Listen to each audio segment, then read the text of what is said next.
ខ្ញុំបាទសូមធ្វើការអនុញ្ញាតគោរពនិងជម្រាបសួរពុកម៉ែបងប្អូននិងទស្សនិកជនជាទីគោរពថ្ងៃនេះជួបជាមួយនឹងខ្ញុំបាទ MC Play ខ្ញុំបាទសូមលើកយកនៅជោគជាតារាសីប្រចាំថ្ងៃច័ន្ទថាតើនៅក្នុងថ្ងៃច័ន្ទនេះដួងរាសីរបស់ពុកម៉ែបងប្អូនប្រែប្រួលផ្លាស់ប្ដូរទៅជាយ៉ាងដូចម្ដេចនោះដើម្បីកុំឲ្យខាតពេលវេលាយូរនោះសូមអញ្ជើញរីករាយសន្តាប់ជាមួយនឹងខ្ញុំបាទដូចតទៅសម្រាប់អស់លោកអ្នកដែលកើតឆ្នាំជូតកណ្ដុរឧបរាជចិញ្ចឹមនាំលៀបនាំសុភមង្គលប្រាថ្នាអ្វីបានសម្រេចហើយអនាគតក្លាយជាអ្នកមានទ្រព្យសម្បត្តិស្ដុកស្ដម្ភម៉ោងនៃលៀបសំណាងគឺម៉ោង4ព្រឹកដល់ម៉ោង7យប់ពណ៌នាំលៀបសំណាងគឺពណ៌សនិងពណ៌លឿងលេខនាំលៀបសំណាងគឺលេខ48និង59សូមខមមិនលេខ168យកលៀបសម្បត្តិទេវតាទ្រព្យមានបារមីស័ក្តិសិទ្ធិណាស់សេចេញភ្លាមទំនាយទេឆាត់បំផុតនិងមានសំណាងល្អនិងប្រទានសម្បត្តិមហាសិទ្ធិមានលៀបមានជ័យមានលុយចូលហោហៀសម្រាប់ឆ្នាំជូតនៅថ្ងៃនេះផ្ដល់ផលល្អសម្រាប់ការសម្រេចចិត្តការងារឬបណ្ដាក់ទុនរកស៊ីក្នុងរឿងអ្វីមួយពីព្រោះថាផលជាផ្លែផ្កាឆ្លើយតបមកវិញគ្រាន់ជាទីកប់ចិត្តជានិច្ចបើជាអ្នកប្រកបមុខរបររកស៊ីជួញដូរការលក់ចេញទិញចូលគ្រាន់រស់រវើកគួសមហើយបើចង់ចរចារឿងទំនិញអ្វីមួយផងតែងតែអាចសម្រេចជាប់ចង់ជាប់ដើមដោយក៏បំណងរីឯបញ្ហាគូគ្រងប្តីប្រពន្ធឬគូស្នេហ៍កំឡោះក្រមុំមានការរីកលូតលាស់ទៅមុខហើយបើមានការចង់ផ្សំផ្គុំគ្រួសារផងជាឱកាសល្អប្រពៃបំផុតសម្រាប់អស់លោកអ្នកដែលកើតឆ្នាំឆ្លូវកូននាំលៀបនាំជ័យនាំសុភមង្គលប្រាថ្នាអ្វីបានសម្រេចហើយអនាគតក្លាយជាអ្នកមានទ្រព្យសម្បត្តិស្ដុកស្ដម្ភម៉ោងនាំលៀបសំណាងគឺម៉ោង5ព្រឹកដល់ម៉ោង6ល្ងាចពណ៌នាំលៀបសំណាងគឺពណ៌សនិងពណ៌ក្រហមលេខនាំលៀបសំណាងគឺលេខ11និងលេខ61សូមខមមិនលេខ168យកលៀបសម្បត្តិទេវតាទ្រព្យមានបារមីស័ក្តិសិទ្ធិណាស់សេចេញភ្លាមទំនាយទេឆាត់បំផុតនិងមានសំណាងល្អនិងប្រទានសម្បត្តិមហាសិទ្ធិមានលៀបមានជ័យមានលុយចូលហោហៀចំពោះឆ្នាំឆ្លូវនៅថ្ងៃនេះលោកអ្នកធ្វើអ្វីក៏ដោយតែងតែភ្លឺថ្លានិងជួបតែសេចក្តីសោមនស្សច្រើនលោកអ្នកអាចសម្រុកការងារបានហើយពីព្រោះថាផលជាផ្លែផ្កាតែងហោចមកវិញគួរជាទីកក់ក្ដៅ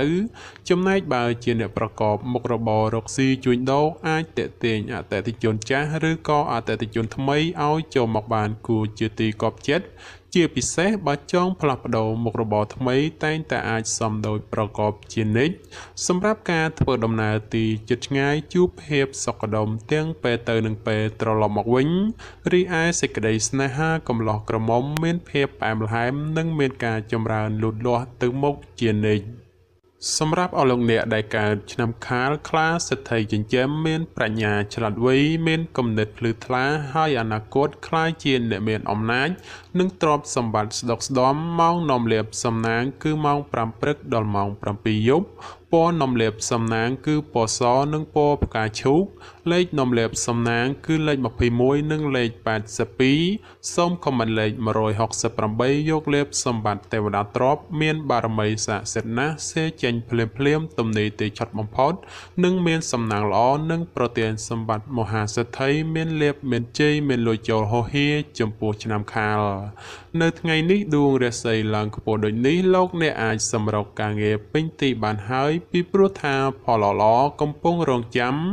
សម្រាប់ការងារសពគ្រប់បែបយ៉ាងបើទោះបីជួបភាពលំបាកលំបិននឹងត្រូវការពេលវេលាក្តីតែក៏អាចមានលទ្ធផលល្អជានិច្ចចំណែកអ្នកប្រកបមុខរបររកស៊ីជួញដូរបើលោកអ្នកចង់បើកមុខរបរថ្មីឬផ្លាស់ប្ដូរទីកន្លែងជួញដូរតែងតែផ្ដល់ផលល្អមកវិញជានិច្ចរីឯសម្ព័ន្ធស្នេហាកំឡោះក្រមុំបើមានណាត់ជួបគូស្នេហ៍ឬចង់សាសងអ្វីតែងតែមានភាពផ្អែមល្ហែមនិងស្រស់ស្រាយប្រពៃបំផុតសម្រាប់អស់លោកអ្នកដែលកើតឆ្នាំថោះទុនសាយមាសមានបារមីដាច់ជះមានអំណាចមានមនុស្សជួយជ្រោមជ្រែងការងារតូចធំដើម្បីឲ្យអនាគតក្លាយជាអ្នកមានទ្រព្យសម្បត្តិមហាសាលម៉ោងនាំលៀបសំណាងគឺម៉ោង6ព្រឹកដល់ម៉ោង9យប់ពណ៌នាំលៀបសំណាងគឺពណ៌ទឹកក្រូចនិងពណ៌ផ្កាឈូក លេខនាំលាភសំណាងគឺលេខ77និងលេខ84សូមខមមិនលេខ168យកលាភសម្បត្តិមហាសទ្ធិមានបារមីស័ក្តិសិទ្ធិណាស់សេចេញភ្លាមទំនាយទីឆុតបំផុតនិងមានសំណាងល្អនិងប្រទានសម្បត្តិមហាសទ្ធិមានលាភមានជ័យមានលុយចូលហោហៀចំពោះឆ្នាំធោះរាល់ការងាររកស៊ីទទួលទានគ្រប់ច្រឡហកគឺសុខសប្បាយទទួលបានលាភជ័យនិងប្រាក់កាសគ្រប់ទិសទីចំណែកការធ្វើដំណើរទៅណាមកណាមិនមានបញ្ហានោះទេអ្នកប្រកបមុខរបររកស៊ីជួញដូរលោកអ្នកកំសោះអង្អើយត្រូវតែរវាសរវាងដៃជើងព្រោះមិនដូច្នោះទ្រព្យដែលបំរុងនឹងធ្លាក់ចូលដល់ដៃអ្នកនឹងត្រូវរបូតហួសធ្លាក់ទៅលើដៃអ្នកដទៃវិញជាពុំខានរីឯស្នេហាកំឡោះក្រមុំបើពុំទាន់មានគូគប់ពេលនេះគឺជាវេលាល្អបំផុតក្នុងការស្វែងរកមិត្ត100ឆ្នាំក្នុងជីវិតសម្រាប់អស់លោកអ្នកដែលកើតឆ្នាំរោងពោះអ្នកក្រេតមន្ត្រីចិញ្ចឹមធ្វើកិច្ចការងារអ្វីមួយតែងតែមានគំនិតជ្រះថ្លាប្រាថ្នាអ្វីបានសម្រេចធ្វើការងារតូចធំតែងតែមានអ្នកគ្រប់គ្រងនិងទំនុកបំរុងសពគ្រប់បែបយ៉ាង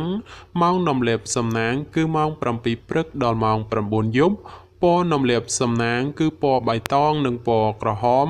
លេខនាំលាភសំណាងគឺលេខ77និង99សូមខមមិនលេខ999យកលាភសម្បត្តិអុកញ៉ាមានបារមីស័ក្តិសិទ្ធិណាស់សេចេញភ្លាមទំនាយទេឆុតបំផុតនិងមានសំណាងល្អនិងប្រទានសម្បត្តិមហាសេដ្ឋីមានលាភមានជ័យមានលុយចូលហោហៀចំពោះឆ្នាំរោង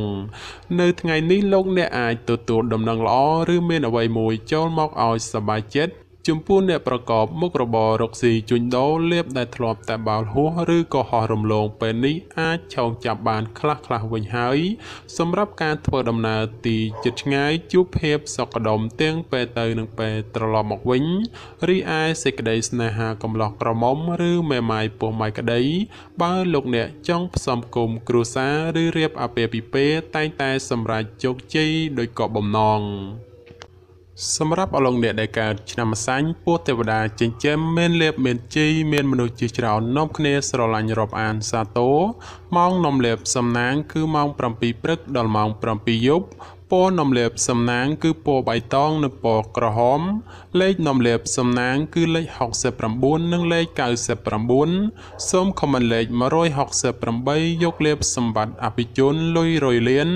មានបារមីស័ក្តិសិទ្ធិណាស់សេចេញភ្លាមទំនាយទីឆុតបំផុតនិងមានលាភមានសំណាងល្អនិងប្រទានសម្បត្តិមហាសេដ្ឋីមានលាភមានជ័យមានលុយចូលហោហៀសម្រាប់ឆ្នាំម្សាញ់រាល់ការងាររកស៊ីទទួលទានថ្ងៃនេះទទួលបានលាភផលយ៉ាងក្រាស់ក្រៃលែងសម្រាប់ការរកស៊ីជួញដូរវិញមានការលក់ចេញទិញចូលក្រនកបប្រសើរហើយជាពិសេសនោះបើមានការបើកមុខរបរថ្មីផងគឺពិតជាល្អប្រពៃបំផុតសម្រាប់ការធ្វើដំណើរទីជិតឆ្ងាយគឺជួបតែសេចក្តីសុខខ្សែមខ្សាន្តដោយសងមួយដងរីឯបញ្ហាគូស្នេហ៍កំឡោះក្រមុំមានការរីកលូតលាស់ទៅមុខនិងមានការចង់ផ្សំផ្គុំគ្រួសារផងជាឱកាសល្អប្រពៃបំផុតសម្រាប់អស់លោកអ្នកដែលកើតឆ្នាំមមីសេះមេតបនាំលាភនាំជ័យនាំសុភមង្គលប្រាថ្នាអ្វីបានសម្រេចហើយអនាគតក្លាយជាអ្នកមានទ្រព្យសម្បត្តិស្ដុកស្ដម្ភ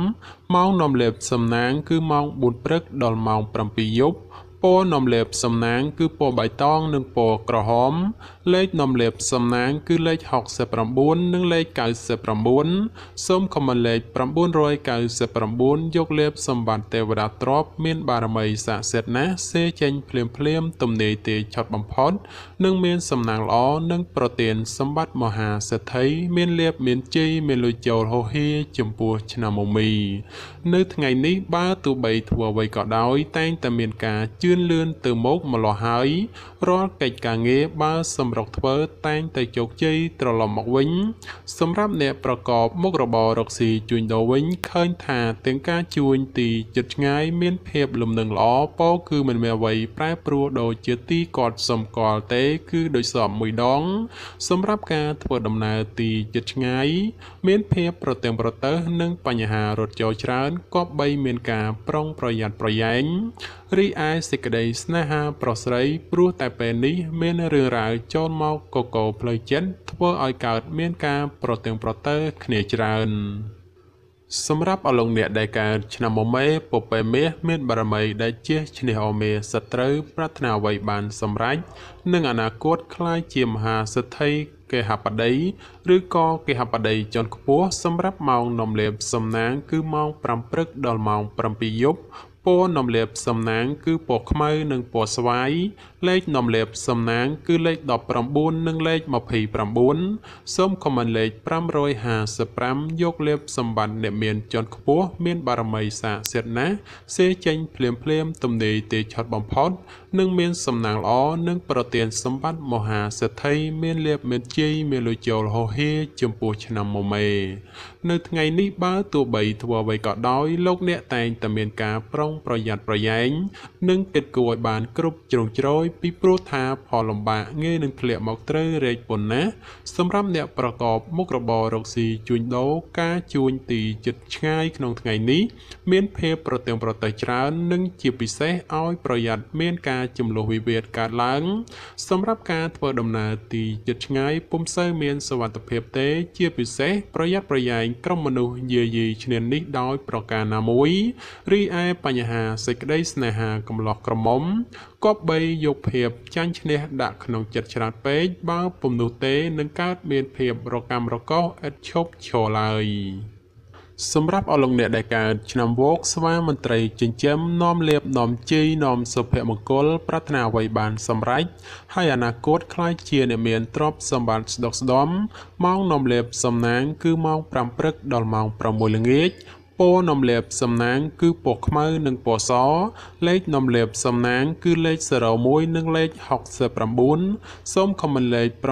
999យកលេបសម្បត្តិមហាសំពៅលួងមានបារមីសាសិទ្ធណាស់សេចេញភ្លាមទំនេរទេឆត់បំផុតនិងមានសំណាងល្អនិងប្រទានសម្បត្តិមហាសិទ្ធិមានលេបមានជ័យមានលុយចូលហោហៀចំពោះឆ្នាំវោក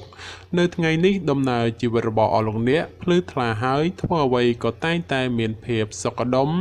និងពុំមានក្រុមមនុស្សតាមយាយីច្រើននោះដែរសម្រាប់លោកអ្នកដែលប្រកបមុខរបររកស៊ីជួញដូរក្នុងថ្ងៃនេះមានការរីកលូតលាស់គួរសមហើយបើចង់ពង្រីកមុខរបរថ្មីឬមានការបណ្ដាក់ទុនរកស៊ីក្នុងរឿងអ្វីមួយផងតែងតែផ្ដល់ផលល្អមកខ្លួនវិញយ៉ាងកប់ប្រសើររីឯសម្ព័ន្ធស្នេហាកំឡោះក្រមុំឬមេម៉ាយពោះម៉ាយក្តីជួបភាពរកាំរកោសនិងមិនសូវទុកចិត្តគ្នាប៉ុន្មានទេគឺមានភាពប្រច័ណ្ឌកំពុងចូលលុកលុយច្រើនសម្រាប់អស់លោកអ្នកដែលកើតឆ្នាំរកាមន់មាសមន់ប្រាក់នាំលៀបនាំសំណាងអបរាជចិញ្ចឹមមានលៀបសំណាងឈ្នះអស់មេសត្រូវប្រាថ្នាអ្វីបានសម្រេចហើយអនាគតខ្លាយជាអ្នកមានទ្រព្យសម្បត្តិស្ដុកស្ដំសម្រាប់ម៉ោងនាំលៀបសំណាងគឺម៉ោង8ព្រឹកដល់ម៉ោង7យប់ពណ៌នំលេបសំណាងគឺពណ៌លឿងនិងពណ៌ផ្កាឈូកលេខនំលេបសំណាងគឺលេខ01និងលេខ69សូមខមមិនលេខ999យកលេបសម្បត្តិអ្នកមានជាន់ខ្ពស់មានបារមីសាសិទ្ធណាស់សេចេញភ្លាមទំនេរទេឆត់បំផុតនិងមានសំណាងល្អនិងប្រទានសម្បត្តិមហាសិទ្ធិមានលេបមានជ័យមានលុយចូលហោហៀចំពោះឆ្នាំរកានៅថ្ងៃនេះបើទោះបីធ្វើអ្វីតែងតែមានការជឿនលឿនគួរសមហើយរាល់កិច្ចការងារបើសម្រុកធ្វើតែងតែបានជោគជ័យត្រឡប់មកវិញសម្រាប់អ្នកប្រកបមុខរបររកស៊ីជួញដូរវិញឃើញថាការជួញដូរទីជិតឆ្ងាយមានភាពលំនឹងល្អពោលគឺមិនមានអ្វីប្រែប្រួលគឺជាទីកត់សម្គាល់នោះទេសម្រាប់ការធ្វើដំណើរទីជិតឆ្ងាយមានភាពប្រទើងប្រទើសនិងបញ្ហារត់ចោលច្រើនក៏បីមានការប្រុងប្រយ័ត្នប្រយែងរីឯសេចក្តីស្នេហាប្រុសស្រីព្រោះតែពេលនេះមានរឿងរ៉ាវចូលមកកកផ្លូវចិត្តធ្វើឲ្យកើតមានការប្រទើងប្រទើសគ្នាច្រើនសម្រាប់អស់លោកអ្នកដែលកើតឆ្នាំចោសនៈនាំលៀបនាំសំណាងឧបរាជចិញ្ចឹមមានសំណាងឈ្នះអស់មេសត្រូវប្រាថ្នាអ្វីបានសម្រេចហើយអនាគតខ្លាចជាមហាសិទ្ធិគេហបតីឬក៏អភិជនជាន់ខ្ពស់ម៉ោងនាំលៀបសំណាងគឺម៉ោង8ព្រឹកដល់ម៉ោង7យប់ព ពណ៌នំលេបសំណាងគឺពណ៌លឿងនិងពណ៌ទឹកក្រូចលេខនំលេបសំណាងគឺលេខ45និងលេខ66សូមខមមិនលេខ168យកលេបសម្បត្តិមហាសទ្ធិអ្នកមានជាន់ខ្ពស់មានបារមីស័ក្តិសិទ្ធិណាស់សៀងចេញភ្លាមទំនេរទេឆត់បំផុតនិងមានសំណាងល្អប្រទានសម្បត្តិមហាសទ្ធិមានលៀបមានជ័យមានលុយចូលហូហេចំពោះឆ្នាំចោនៅថ្ងៃនេះដំណើរជីវិតរបស់អស់លោកអ្នកល្អប្រសើរហេតុនេះទោះបីធ្វើអ្វីឃើញថាជឿនលឿនទៅមុខនិងហុចផលជាផ្លែផ្កាត្រឡប់មកវិញគ្រាន់ជាទីកប់ចិត្តសម្រាប់អ្នកប្រកបមុខរបររកស៊ីជួញដូរមិនថាការជួញដូរទីជិតឆ្ងាយតែងតែហុចផលនិងប្រមូលផលចំណេញត្រឡប់មកវិញគួរជាទីកក់ក្ដៅទោះបីជាយ៉ាងណាការធ្វើដំណើរចូលប្រយ័ត្នបញ្ហាមិនល្អរត់ចូលនាំពិបាកទប់ទល់មួយចំនួនផងដែររីឯសេចក្តីស្នេហាកំឡោះក្រមុំមានភាពផ្អែមល្ហែមនិងស្រស់ស្រាយល្អចំពោះគ្នាប្រពៃបំផុតសម្រាប់អស់លោកអ្នកដែលកើតឆ្នាំកុរជ្រូកនាំលេបនាំជីនាំសុភមង្គលប្រាថ្នាអ្វីបានសម្រេចហើយអនាគតខ្លាយជាអ្នកមានទ្រព្យសម្បត្តិស្ដុកស្ដម្ភម៉ោងនាំលេបសំណាងគឺម៉ោង4ព្រឹកដល់ម៉ោង7ល្ងាចពណ៌នាំលេបសំណាងគឺពណ៌សនិងពណ៌លឿងលេខនាំលេបសំណាងគឺលេខ09និងលេខ62សូមខមមិនលេខ999យកលេបសម្បត្តិទេវតាទ្រព្យមានបារមីស័ក្តិសិទ្ធិណាស់សេចេញភ្លាមទំនេរទេឆត់បំផុតនិងមានសំណាងល្អនិងប្រទានសម្បត្តិមហាសទ្ធិមានលៀបមានជ័យមានលុយចូលហូហេចំពោះឆ្នាំកុរ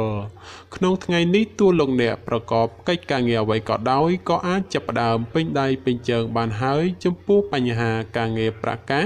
និងសុខភាពមិនចោទជាបញ្ហានោះទេនិងបើមានការឈ្មោះតែងតែជួបសេចក្តីសម្រេចដោយគោលបំណងចំពោះអ្នកប្រកបមុខរបររកស៊ីជួញដូរវិញមានការលំបាកក្នុងការរកផលចំណូលបន្តិចព្រោះតែមានការប្រជែងគ្នាច្រើនហើយជាពិសេសប្រយ័ត្នប្រយែងមានចំនួនវិវាទព្រោះតែការដណ្ដើមអតិថិជនគ្នារីឯសេចក្តីស្នេហាប្រស្រីមានភាពផុយស្រួយចំនួនវិវាទណាស់ហើយបើចេះអត់ឱនឲ្យគ្នាខ្លះទើបអាចគេចផុតពីរឿងរ៉ាវចម្រងចម្រាស់ទាំងពួងទៅរួចបាទចំពោះជោគជាតារាសីប្រចាំឆ្នាំទាំង12ខ្ញុំបាទក៏សូមបញ្ចប់ត្រឹមតែប៉ុណ្ណេះជាចុងក្រោយខ្ញុំបាទក៏សូមអរគុណដល់ពុកម៉ែបងប្អូនដែលតែងតែចំណាយពេលវេលាដ៏មានតម្លៃមករីករាយសន្តាប់នៅហោរាសាស្ត្រពី Channel របស់ខ្ញុំបាទហើយខ្ញុំបាទក៏សូមអរគុណនិងសូមជម្រាបលា